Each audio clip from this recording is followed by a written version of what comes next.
Eduardo Bolsonaro. E aí, pessoal? Bom? Good afternoon. Hi there. Thank you. Thank you. Thank you. Thank you.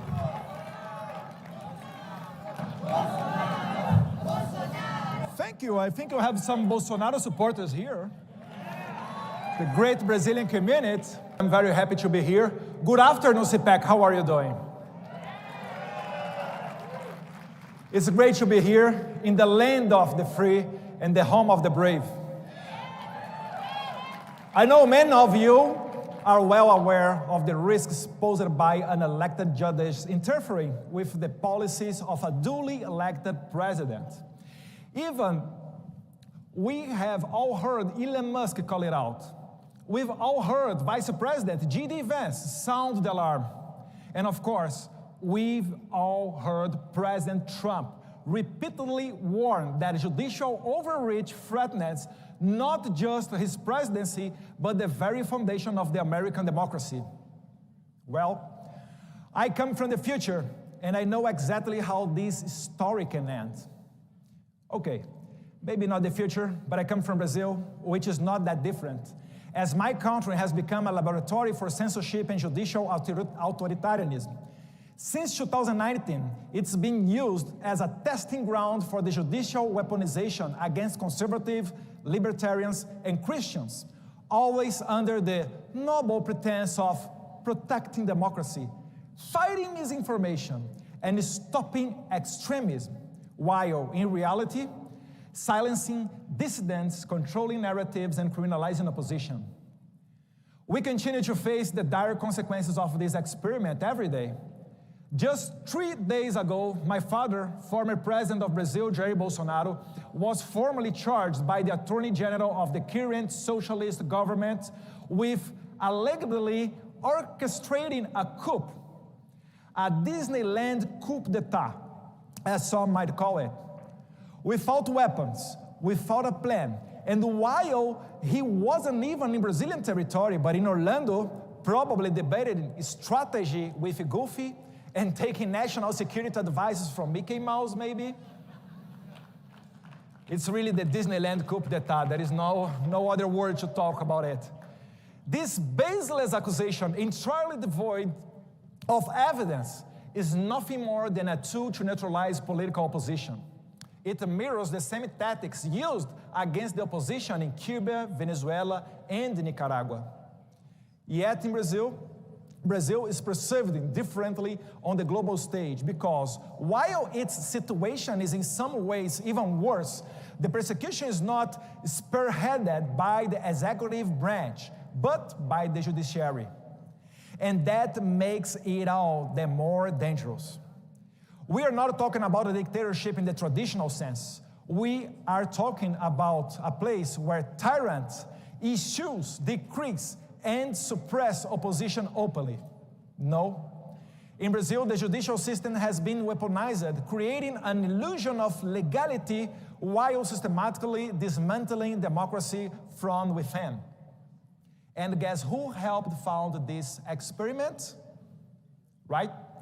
Agencies like USAID and NED, institutions supposedly dedicated for promoting democracy, but in reality, channeling resources into censorship, judicial overreach, and political persecution in my country. Let me introduce to you a man named Alexandre de Moraes. He is not an elected official. He is a Supreme Court justice who has given himself unchecked power to decide who can speak, who can run for office, and even who can go to the prison. Under his watch, Brazil has become a country where social media platforms are forced to silence opposition voices or face billions in fines. Judges and bureaucrats, not the people, decide who is fit to run for office.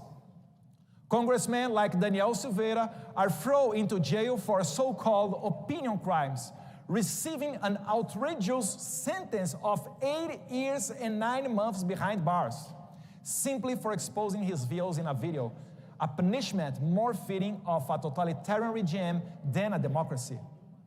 And, as I said, even the former president, Jair Bolsonaro, is at risk of being arrested on the same kind of bogus charges used against opposition leaders in Venezuela, Cuba, and Nicaragua.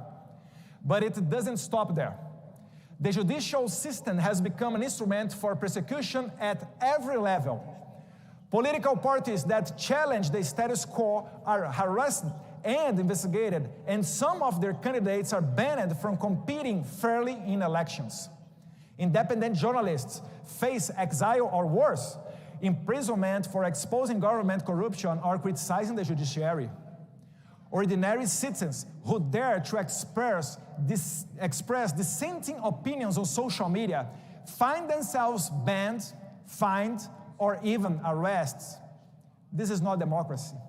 This is a judicial overreach. This is lawfare.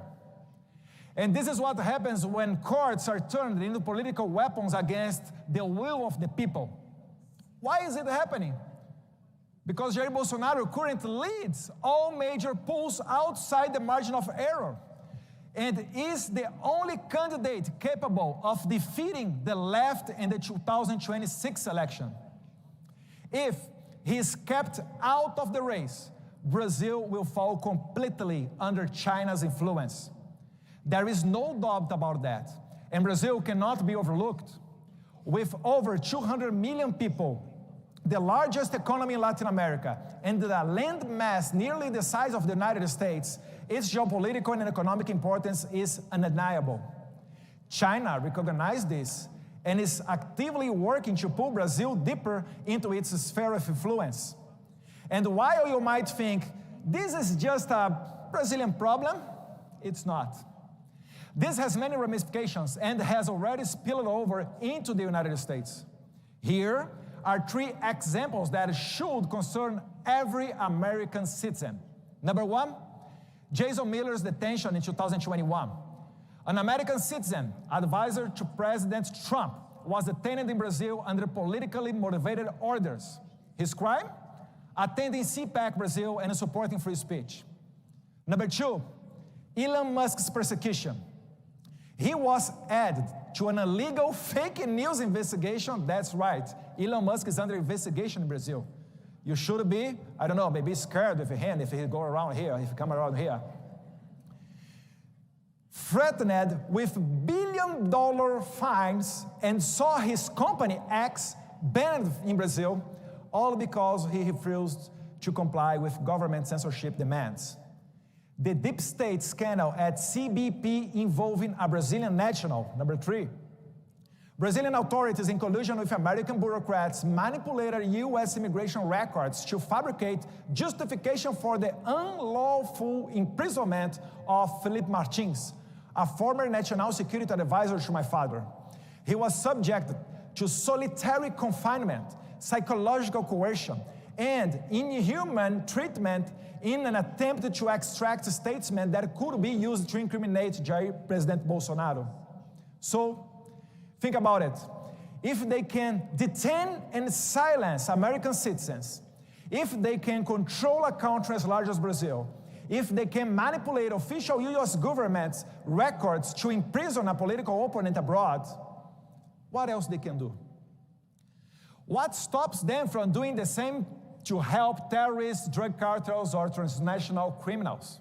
And more importantly, if they could do all of this outside of the United States, what makes you think they wouldn't try to replicate it within? This has gone too far. And you, the American people, must pay attention, because what happened in Brazil is being used as a blueprint for judicial tyranny elsewhere, including right here in the United States. Ironically, as I said before, this experiment was partially funded by your taxpayer dollars, which means they will soon come back. They will come to recover that investment.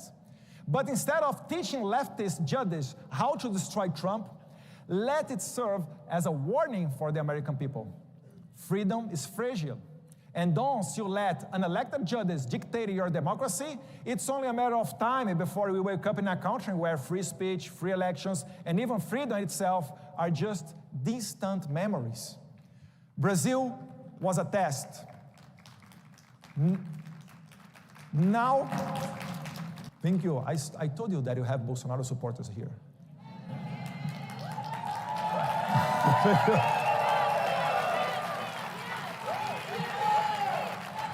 Now they are applying the same formula elsewhere, including here in the United States, and we need to fight back, just as President Trump is doing through his legal team and in partnership with Rumble by filing a lawsuit against Alexandre de Moraes for censoring and sanctioning American businesses and citizens.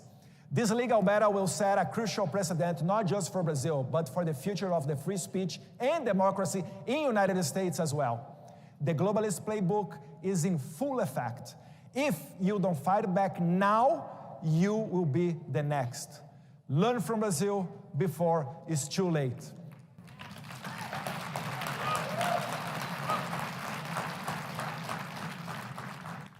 Thank you all, my friends. This is my message.